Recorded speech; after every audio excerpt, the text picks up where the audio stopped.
أيها الناس اتقوا ربكم الذي خلقكم من نفس واحدة وخلق منها زوجها وبث منهما رجالا كثيرا ونساء واتقوا الله الذي تساءلون به والأرحام إن الله كان عليكم رقيبا يا أيها الذين آمنوا اتقوا الله وقولوا قولا سديدا يصلح لكم أعمالكم ويغفر لكم ذنوبكم ومن يطع الله ورسوله فقد فاز فوزا عظيما أما بعد Hürmetli mümin Müslüman kardeşler, elhamdülillah şu cuma günlerinde körüge nasip bulgan, elhamdülillah Allah subhanahu ve teala bizge Allah'ın özünün yurtuna gelip şu namazımızı oku derecesine kadar көтергені için Allah subhanahu ve teala'ya şeksiz hamd senelerimiz bulsaydı.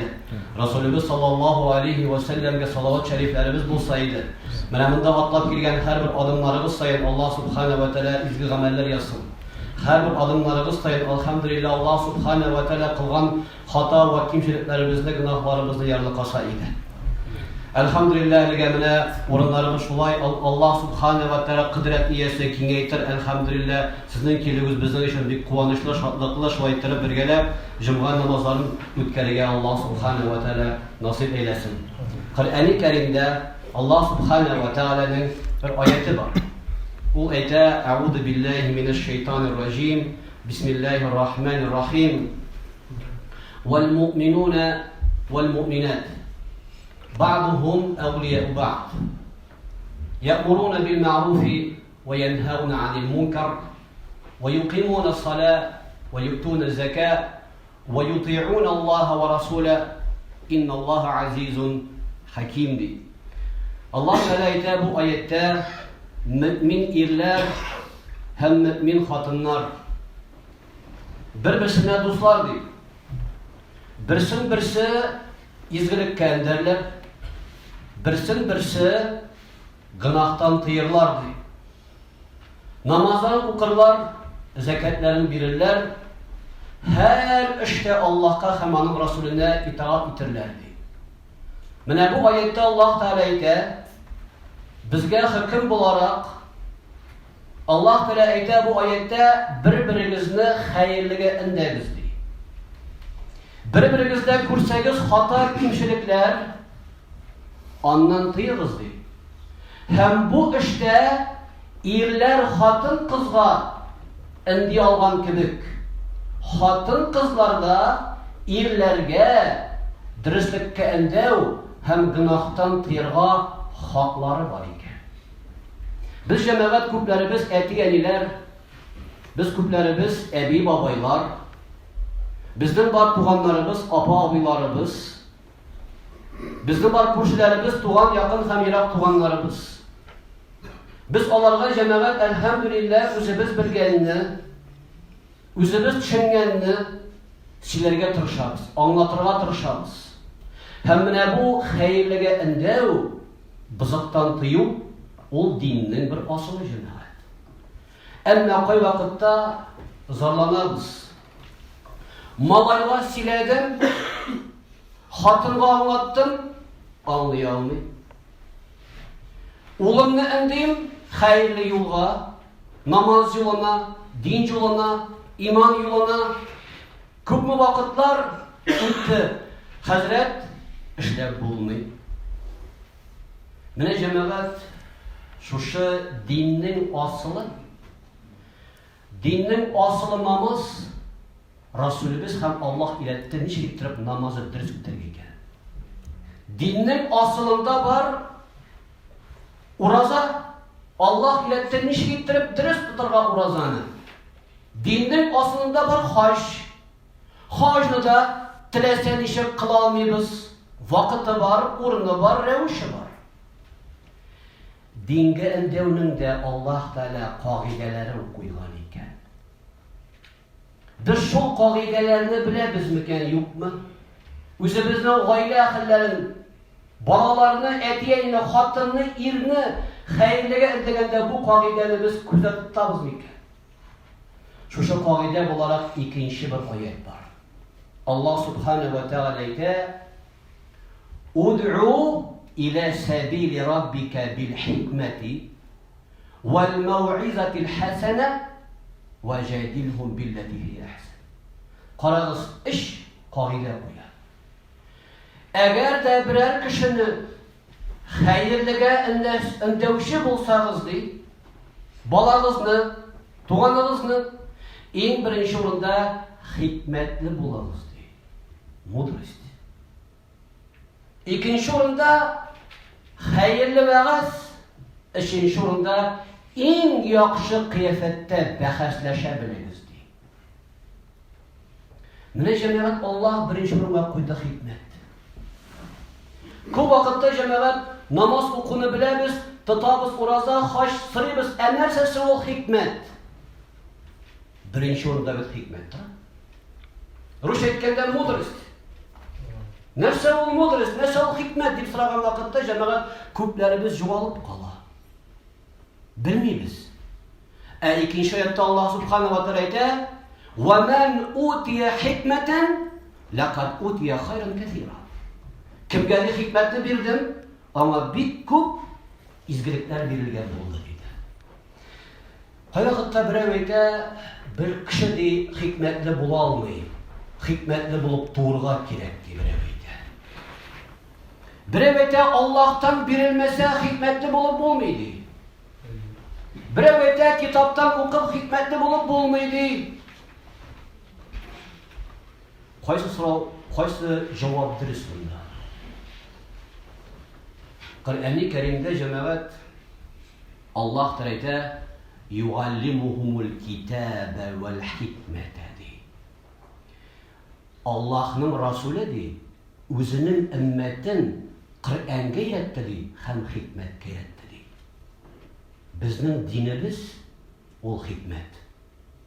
Kim dinni irene, dinnin bütün yağın irene, ahlakı yağın, edep yağın, gıybet yağın, canının paklığın, tilinin efetlerin, günahlarını, iz amellerini ireleyken, dünya hem ahiretini kuşayken, mene bu hikmet. Bu mudrik kişi. Hikmetli kişi bu. Allah ete. İrete değil, yuallimuhumul kitabe vel hikme. İretip bulayken hikmetke. İrenip bulayken hikmetke, dinini irensek. Şuna göre galimler cemaat, hikmetinin iş asılını bilgilerdiler. Hikmetli bulasın kise, üzerinden kuluna, anılına, apa abilarına, hatınına, tuğanlarına şu hakikatini tiyişlik de fikirgetlesen, hikmetli bulunun iş asılı var dediler. Birincisi g'ilimli bul. G'ilimin bulmasa sen bir nese kişiye bir indi etere almaysan. G'ilim gerek. İkincisi hilm. Özün şul g'ilim bilen gamel kılıp ahlaklı bularga gerek. Sen silegen sözünü özün öteysin mi? Sen balana etken sözünü özün öteysin mi? Allah Teala Kur'an-ı Kerim'de Ya eyyühellezine amenu lime tekulune ma la tef'alun. Ey iman getirgen bendeler deyip nege siz silisiz özünüz kılmağan amelini. Kebura maqtan indallahi en tekulu ma la tef'alun. Allah'ın aşığına çıkarasız deyip özünüz ötemegen işini kişiye sileseniz deyip. Mına bu işledik. Şu an kadar birincisi g'ilimin bulsun. İkincisi şunu özün öte. G'ilim, üçüncüsü cemaat sabır bol. İki günde bir saatte bir nesi özgermeyin. Şakir Allah da ayet Kur'an-ı Kerim'de وَأْمُرْ أَهْلَكَ بِالصَّلَاةِ فَاسْتَبِرْ عَلَيْهَا. Üzerinden gaylerinden namazga yetkende nese değil? Sabır bol değil. Sabır bol. Bir ay mı, 2 ay mı, 1 yıl mı, 6 ay mı, 6 yıl mı? Allah kulunda. Mene cemaat bular hakkında silegeç, hikmet turunda silegeç, eydiniz hele cemaat qarıyız hele Peygamberimizden bir kıssası. Nişliktir Peygamberimiz hikmet bilen kişilerge anlatkan hakikatni. Birinci kıssa cemaat Resulümüz sallallahu aleyhi ve sellem otura meşitte. Yanında otura sahabeler meşitte oturalar. Kirip kire bir jigit. Yaş jigit, Керәдә Расулыбызда ерак карап баса да әйтә: "Я Расулулла ди, миңа зина кылырга рөхсәт бир әле" ди. Зина кылырга, прелюбодеяниега миңа ди рөхсәт бир әле ди. Кеше каршында, оялмыйча, мәхбут астында. Шуннан соң янда утырган Расулыбызның сахабалары торалар да: "Син монда ничисең? Оятсыз" дип, бу җегеткә ябырыла башлагач, Расулыбыз әйтә: "Калдырыгыз аны." Кешеләр ишетәләр сүзнең тышкы яңгырашын. Расулыбыз күргән бу җегетнең калебен. Посмотрите вглубь. Нигә әйтә ул аны? Тышкы сүздән генә ишетеп, оятсыз дип әйтергә була, гөнаһлы дип әйтергә була. Әмма Расулыбыз аңлап ала, монда килеп баскан җегет калебе белән авыру. Җафа чигә шушы зина белән. Кытыла алмый. Зина дигән шәһвәтте моны җиңә. Үзен кулда тота алмый. Кая барып бәрелергә белмәгәч килгән инде бу Расулыбыз җанына. Шуның кадәр шәһвәткә бирелгән. Тыелу турында әйтми, рөхсәт бир инде ди. Синең рөхсәтең булса, моңа зина кылырга куркыныч түгел, чөнки бу курка гөнаһтан. Карагыз. Кешенең эшен күрә алу, аның эшкә халәтен аңлый алу да хикмәтнең бер гыйлеме. Тышкы сүзлегенә ишетеп ясама ди Расулыбыз нәтиҗә. Шуннан соң Расулыбыз әйтә: "Якынрак кил әле миңа" ди. Карагыз. Гөнаһлы кешене үзенә якынайта.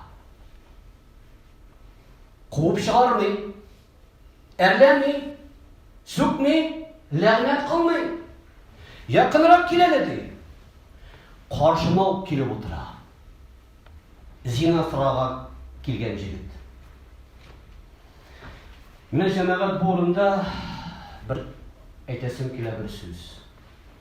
Ни өчен кайберләребезнең балалары безнең янга әтисе янына килмиләр? Әти, минем шундый сорауларым бар иде. Аңлатып бир әле дип. Кызлар килмиләр әниләр янына. Мәктәп балаларында әллә нинди сораулар бар. Кайберселәрнең бик күп укытучы янына килеп сорыйлар: "Эй, мөгаллим апа, абый, минем шундый сорауларым бар иде әле. Күңелемне бер читарам килми." Сорап карагыз, ник безнең бала килми безгә? Җәмәгать күпләребез аңлый алмыйбыз хәтта балаларыбызны. Шуңа күрә ул эзли интернеттан, эзли дусларыннан, әти-әни дус түгел. Без балага 40 яшьтә бала дип карыйбыз. Галимнәр әйтәләр, 12 яшьтән балага әти-әни дус булырга тиеш инде, 12 яшьтән. Расулыбыз саллаллаху алейхи ва саллям 10 яшьлек Абдулла ибн Габбаска сөйләгән хадисне күрсәгез, Алла кеше кебек сөйләшкән 10 яшьлек бала белән, ә без һаман бала кебек яшәбез. Алар күптән бала түгел. Шуннан Расулыбыз бу җегетне утырта каршына. Карагыз җәмәгать хикмәтле җулны. Безгә кайвакытта килсә бер кеше гөнаһ белән яки башка белән ярый сүгү бетте инде монда хәл сүкмибез ди. Без тотынабыз сөйләргә Коръәни Кәримнән аят. Ла тaqrabu зина. Аллаһ әйткән, зинага якында барма. Расулыбызның бар шундый хәдисләре, зина кылган кешегә җәһәннәм утлары куркытабыз. Расулыбыз саллаллаху алейхи ва саллям бу җегеткә бер аят әйтмәй. Бер хәдис. Чөнки моның йөрәге авыру. Моны тышкы яктан түгел, моны эчтән дәваларга кирәк хәзер. Шундый ноктасына басырга кирәк бу җегетнең. Шундый ноктасына басырга кирәк. ул үзлегеннән туктасын зинадан. Менә нәрсә ул хикмәт. Син кушап кына түгел, син куркып кына түгел, син әрләп кенә түгел, үзлегеннән эчтән аңлый башласын бу гынахның нинди дәрәҗәдә кабахәт икәнен. Шуны әйтә Расулыбыз саллаллаһу алейһи ва сәлләм. Әниең белән берәр кеше зина кылганны телисеңме? Карагыз, десятку попал. Берәр шик кеше әниең белән зина кылган телисеңме? Юк, юк ди.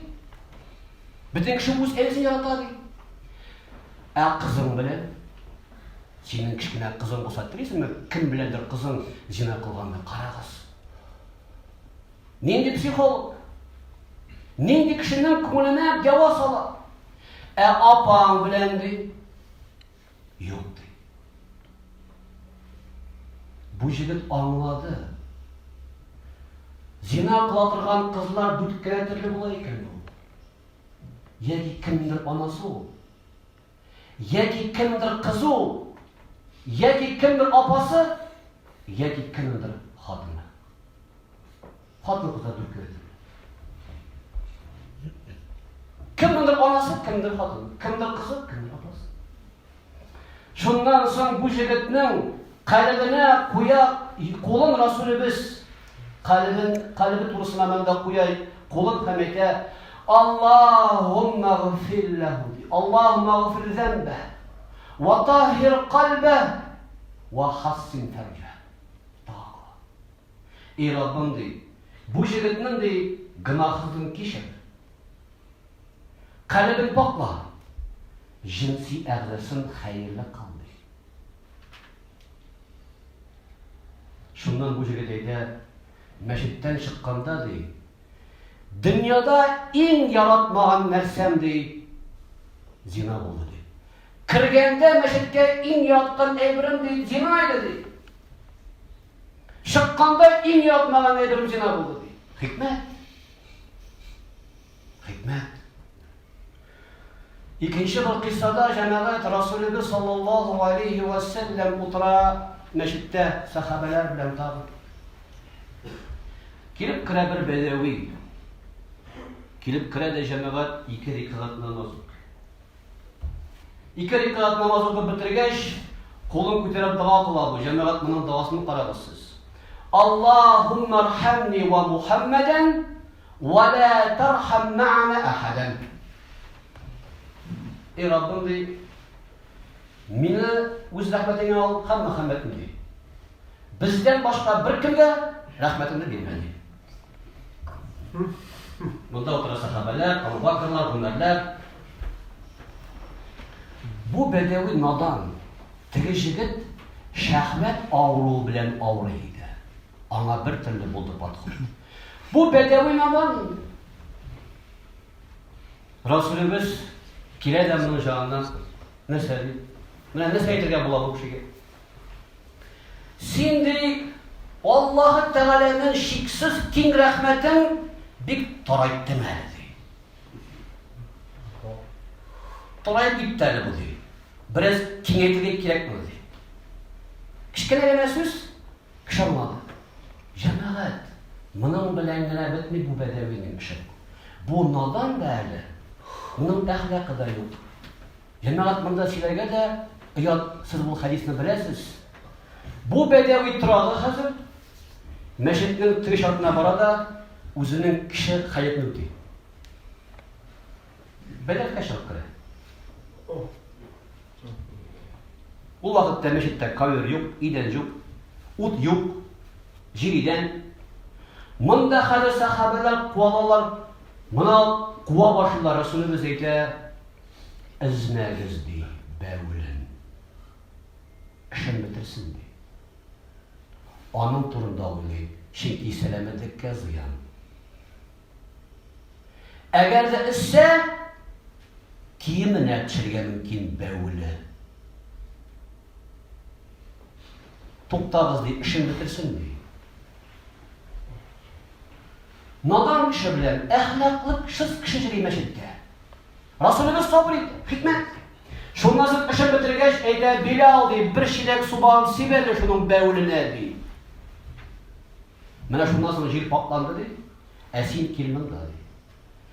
Бу әхлаксыз, әдәпсез бәдәвине янына китерде дә әйтә якынга китереп. Инна һадихил масаҗид ла туслиху фиха вала баул вала қадр. Бу ди мәчет ди Аллаһ йорты ди. Монда ди хаҗәтләрне үтәп йөрү ярамый ди. Иннаха лизикри ва лиссалати ва лиқираати Qur'ан. Бу мәчетләрдә ди зикр кылыныр, намаз укылыр, һәм Qur'ан укылыр ди. Шуннан бу бәдәви бөтен нәрсәне аңлап чыгып китә. Хикмәт җәмәгать. Һәм икенче кыйса Габдулла дигән бер кеше була инде. Габдулла дигән бер сахаба була җәмәгать Расулыбыз саллаллаһу алейхи ва саллям янында. Бу хәмер эчә торган була. Үзе намаз да укый, хәмер дә эчә. Хәмер тыелган була. Хәмер эчүеннән тыш аның тагын шундый була гамәлләре бер көнне пәйгамбәребезне бик ярата инде, үзе яратып йөри. Бүләк биргә ярата пәйгамбәргә, үзенең акчасы юк. Бу барганда базарга бер бүләк алганда акчасын түләгән, калган акчасын калдырган бераз сорочку. Анысын түләгән. Алганда бу бүләкне пәйгамбәргә барып бүләк итеп биргән. Срок чыккач, теге сатучы килгән, кая акчаң дип. Көй тотканда кулыннан алып килгән пәйгамбәребезгә, я Расулулла, теге калган акчасын бирә миңа дип.